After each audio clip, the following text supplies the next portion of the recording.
दोस्तों, आज के इस वीडियो में आप लोगों के लिए शांत रहने की 6 महत्वपूर्ण ताकत के बारे में बताने वाला हूँ, जिससे आपके जीवन में भी इसका प्रभाव हो सकता है। तो शांत रहने के अनगिनत फायदे जानने के लिए इस वीडियो के अंत तक जरूर बने रहिए। तो चलो शुरू करते हैं। महान आचार्य चाणक्य ने कहा था कि जिस व्यक्ति ने ये समझ लिया कि क्या, कब, कहाँ और कितना बोलना है, तो उस व्यक्ति को सफल होने से कोई नहीं रोक सकता। ऐसे व्यक्ति की सफलता सुनिश्चित है। जिस तरह कमान से निकला हुआ तीर लौटकर कभी वापस नहीं आता, ठीक उसी तरह से मुंह से निकले शब्द भी कभी वापस नहीं आते। शब्द और भाषा हथियार है, और कमजोरी भी। सही समय पर सही शब्दों के प्रयोग से इंसान परेशानियों से बच सकता है, लेकिन बिना सोचे समझे बोले गए शब्द इंसान की मुसीबत को बढ़ा देते हैं। जैसे महाभारत में द्रौपदी का ये बोलना कि अंधे का पुत्र अंधा ही होता है, पूरी महाभारत के युद्ध का मुख्य कारण बना था। उसी तरह आज भी लोग अपनी जबान का इस्तेमाल दूसरों को नीचा दिखाने और खुद को बड़ा बताने के लिए करते हैं, लेकिन जो समझदार और सफल इंसान होते हैं वो ये अच्छी तरह से जानते हैं कि उन्हें किस वक्त कितना और क्या बोलना है। शांत रहने का मतलब ये नहीं है कि आपको पूरे दिन एक भी शब्द नहीं बोलना है या चुपचाप रहना है। मौन का मतलब है कि बेवजह शब्दों का प्रयोग नहीं करना है। जहां जरूरत है वही बोलना है। अपने लक्ष्य पर ध्यान केंद्रित करके बोलना है। आज मैं आपको चुप रहने के 6 ऐसे ही महत्वपूर्ण फायदे बताऊंगा, जिन्हें जानने के बाद आप आज से ही नहीं बल्कि अभी से उतना ही बोलोगे जितनी आपको जरूरत होगी। मौन रहने का फायदा नंबर 1, मौन लोगों का ध्यान खींचती है। महान आचार्य चाणक्य अपनी चाणक्य नीति में बताते हैं कि उन्होंने अपने हजारों शत्रुओं को अपनी खामोशी से परास्त किया था। वो खामोश रहकर अपने शत्रुओं को विचारों में उलझाए रखते थे, और सही समय आने पर वह अपने दुश्मनों को ईंट का जवाब पत्थर से देते थे।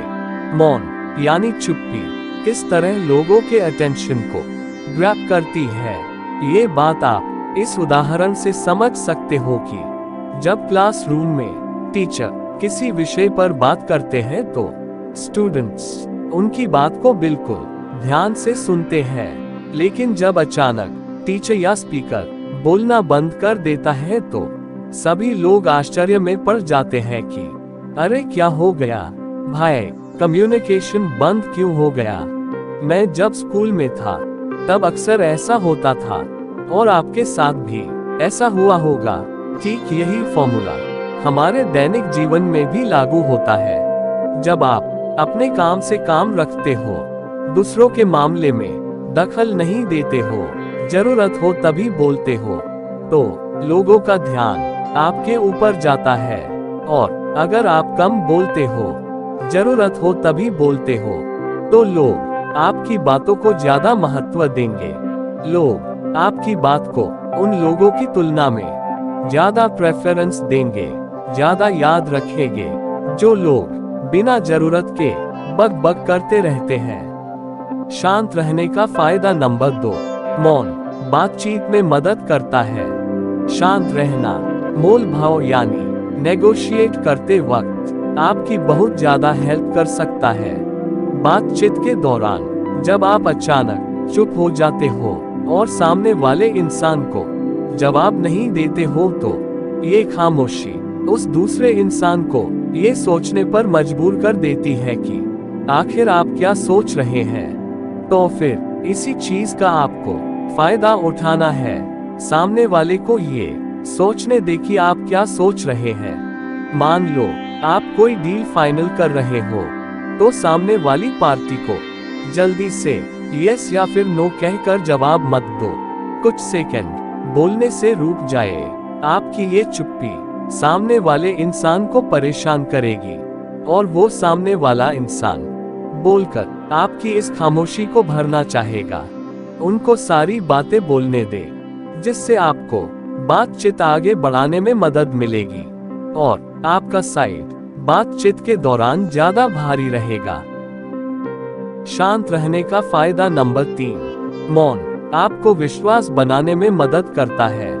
अगर आप एक मजबूत रिलेशनशिप बिल्ड करना चाहते हो तो उससे पहले आपको ट्रस्ट यानी विश्वास बिल्ड करना होगा, और विश्वास तभी बिल्ड होगा जब आप सामने वाले इंसान की बातों को ध्यान से सुनोगे, यानी बातचीत के दौरान बोलोगे कम और सुनोगे ज्यादा।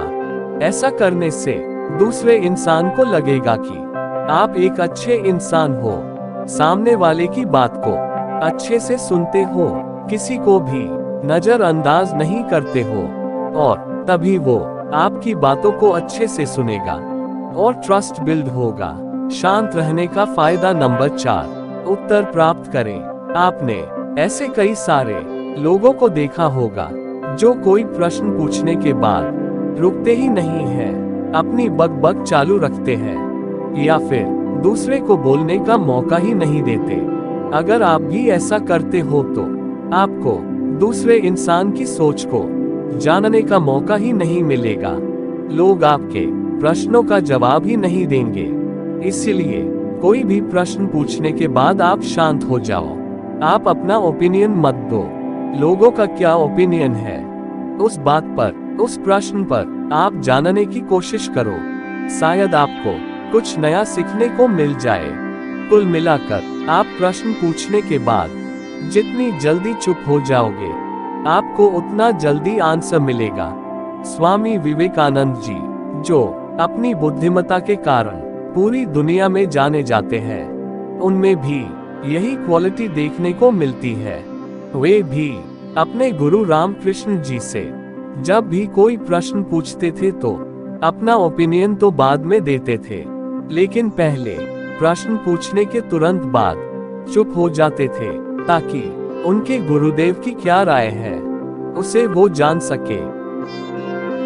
शांत रहने का फायदा नंबर 5, नम्र शक्ति।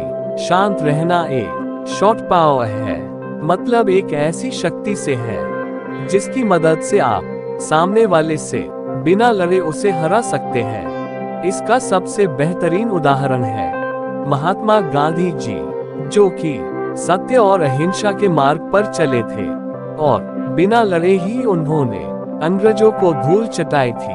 महात्मा गांधी जी जानते थे कि अगर हमने अंग्रेजों से लड़ाई की तो हम उनसे कभी नहीं जीत पाएंगे। इसलिए उन्होंने शांत रहने की शक्ति का इस्तेमाल किया और अंग्रेजों को हराया।